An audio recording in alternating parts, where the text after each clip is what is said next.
जुटवाड़ा विधानसभा seat से वापस लिया अपना नामांकन। राजपाल सिंह ने निर्दलीय उम्मीदवार के तौर पर पर्चा भरा था। राजपाल सिंह शेखावत से खास बातचीत, कहा कि बनी पार्क से मैं जीता था, जहां से होगा उसके अंदर ईमानदारी भी होनी चाहिए और होती भी है।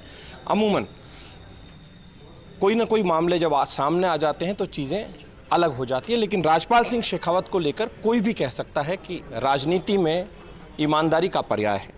तो ऐसे में सबसे बड़ा सवाल ये कि अब पार्टी उनके साथ कितना ईमानदारी रखेगी। आपको उम्मीद है कि अब भविष्य में पार्टी आपके साथ पूरी ईमानदारी रखेगी? पार्टी तो कभी बेईमान मेरे प्रति रही ही नहीं थी, इसलिए भविष्य में ईमानदारी और वर्तमान ईमानदारी का सवाल नहीं उठता। पार्टी के अंदर मल्टीपल रोल्स हैं। मल्टीपल रोल्स में कौन किस रोल में काम करेगा तय करने का अधिकार पार्टी का है। और जहाँ तक ईमानदारी का ताल्लुका है तो मैं समझता हूँ राजनीति में ही क्यों, नौकरशाही में ही क्यों, आदमी को ईमानदार होना ही चाहिए। इसमें आश्चर्य क्या है? आदमी बेईमान है तो आश्चर्य है, ईमानदार है तो आश्चर्य नहीं होना चाहिए। ये बात आपने मुझे उस वक्त भी बताई थी जब आप यूडीएच मिनिस्टर थे। यही पंक्तियां मैं सुनना भी चाह रहा था। उस वक्त आपने सामान्य तौर पर बताई थी, आज कैमरे पर बताई है। महत्वपूर्ण चीज़ एक और है, अब आपको लोग सोच रहे हैं कि जो आपके समर्थक है, मैंने इनसे बात की तो ये कह रहे थे कि साहब राजपाल जी अब जयपुर ग्रामीण क्यों नहीं, खाली हो गई है, भविष्य में वो उसकी तैयारी करें। अभी तो मुख्यमंत्री का फंड ही खाली हो क्यों नहीं? ये फंड खाली होना कोई चुनाव लड़ने का बैरोमीटर नहीं हुआ करता। आपका क्या रोल असाइन किया जाता है पार्टी में, और इलेक्टोरल पॉलिटिक्स तो केवल राजनीति का एक हिस्सा है। इलेक्टोरल पॉलिटिक्स कोई कंप्लीट पॉलिटिक्स नहीं है। और मैं समझता हूँ इन राजनीति में आने के पीछे आपका उद्देश्य क्या है, सबसे ज़्यादा महत्वपूर्ण है। राजनीति में आने के पीछे उद्देश्य आपका एमएलए बनना है, एमपी बनना है, मंत्री बनना है, ये उद्देश्य हो सकता है, पर इससे बड़े उद्देश्य भी होता है। मैं समझता हूँ बड़े उद्देश्य के लिए काम करना चाहिए। छोटे उद्देश्य के लिए कभी कभी करना पड़ता है, आदमी का मन होता है तो कभी करता है। मैं भी आदमी हूँ। कई लोग संपर्क भी साधते हैं, कांग्रेस ने भी संपर्क साधा होगा, आरएलपी के लोगों ने भी बात कहा होगा कि आ जाइए हमारे साथ आ जाइए, क्योंकि ऐसा जो व्यक्तित्व है हर कोई चाहेगा कि हमारी पार्टी के साथ जुड़े। लेकिन कई बार आपकी आत्मा ने भी कुछ कहने की कोशिश की, अंतरात्मा की आवाज़ हर कोई सुनता है। अंतरात्मा से क्या आवाज़ आई आप? मैं राजनीति में आया हूँ तो मैं मूल्य आधारित राजनीति के लिए आया हूँ, और मैं समझता हूँ कि हिंदुस्तान को अगर ट्रांसफॉर्म करना है, हिंदुस्तान को तेज़ गति से विकास के रास्ते पर ले जाना है, तो हिंदुस्तान की पॉलिटिक्स में जब तक प्योरिटी नहीं आएगी, ये केवल व्यक्ति की सच्चता से काम नहीं चलेगा।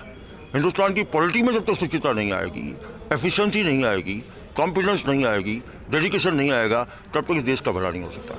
मुझे याद है कि जब आप यूडीएच मंत्री रहे या आपके पास और भी महकमे रहे तो आप कई बार निकल जाते थे, अपनी एक सामान्य सी कार को उठाया और चल दिए। कोई गनमैन नहीं होना, स्टाफ नहीं होना, अंदाज़ आपने नहीं बदला। आप जानते थे कि एक बार हार भी होती है, जीत होती है, सामान्य तरीके से चलते रहो तो ये अंदाज़ हमेशा बरकरार रहेगा। लेकिन अब आप भाजपा के लिए कितना ज़्यादा कोशिश करेंगे जिताने के लिए, क्योंकि आप एकेडमिकल भी बहुत बिजी रहते हैं पढ़ाई लिखाई में, या फिर? मैं हमेशा से मानता था कि समाज को कंट्रीब्यूट करने में केवल राजनीति काफ़ी नहीं है। और जहाँ तक अकेले निकल जाने की बात है तो मैं समझता हूँ कि आपको कभी भी अप्रूव नहीं होना चाहिए। आप जहाँ से आए हो, जिन लोगों के बीच से आए हो, जिनकी समस्याओं के बारे में आप जानना चाहते हो, तो भीड़ में नहीं जाना जा सकता, किसी के कहने से नहीं जाना जा सकता। जब तक कोई फर्स्ट हैंड एक्सपीरियंस आप नहीं लोगे, मैं समझता हूँ मैं हमेशा करता रहा हूँ, मैं हमेशा करता रहूँगा, मुझे अच्छा लगता है। मुख्यमंत्री बहुत सारे देखे, भैरव सिंह जी को भी देखा, गहलोत साहब भले ही दूसरी पार्टी से हैं उनको भी देखा, वसुंधरा जी को भी देखा, और भी कई पॉलिटिशियन देखे। उस दौर की राजनीति में और आज की राजनीति में क्या फ़र्क मानते हैं? अटल जी वाली भाजपा थी, अब मोदी वाली भाजपा है, और भविष्य में कहते हैं कि योगी या हेमंत विश्व शर्मा वाली भी भाजपा आनी है। चेंज लाइफ का साइन है, अगर चेंज नहीं है तो लाइवली नहीं है। एक दौर था जब भारतीय जनता पार्टी जनसंघ के ज़माने में बहुत कम वोट मिला करते थे, लोग कहा करते थे हम नगर पालिका नहीं बना पाएंगे। अटल जी ने, अडवाणी जी ने, भैरव सिंह जी ने भारतीय जनता पार्टी को खड़ा किया और लोगों की नज़र में आया कि it is a party with difference. उसके बाद हमने राज दिल्ली में बनाया, राजस्थान में कई बार सरकार राज बनाया, आज हम अपराजित पार्टी के रूप में उभर रहे हैं। तो इन तीनों के अंदर लीडरशिप भी बदलेगी और काम करने का तरीका भी बदलेगा, इसमें कोई आश्चर्य नहीं होना चाहिए। लेकिन दौर तो बदलते रहते हैं, दौर के साथ कुछ विचारधाराएं भी। अब जो भारतीय जनता पार्टी एकदम कट्टर हो गई है, मुसलमान को टिकट नहीं देना तो नहीं देना, ऐसी भी स्थिति सामने। भारतीय जनता पार्टी राष्ट्रवाद के मामले में जरूर थोड़ी बहुत कट्टर हो सकती है, धर्म के आधार पर कट्टर नहीं है।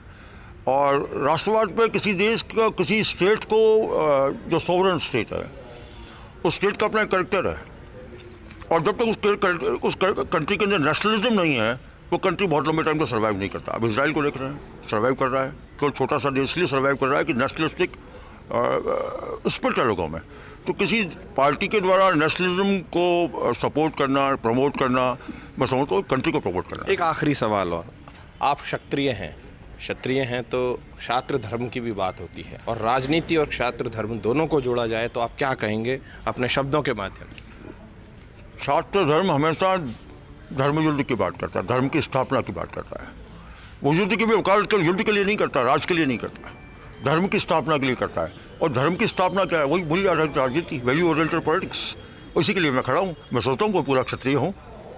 तो राजपाल सिंह शेखावत ने एक बात बोली है कि मूल्य आधारित राजनीति, और राजनीति में क्षात्र धर्म को लेकर भी उन्होंने बात कही। गिरीश के साथ ऐश्वर्य प्रधान, फर्स्ट इंडिया न्यूज़, जयपुर।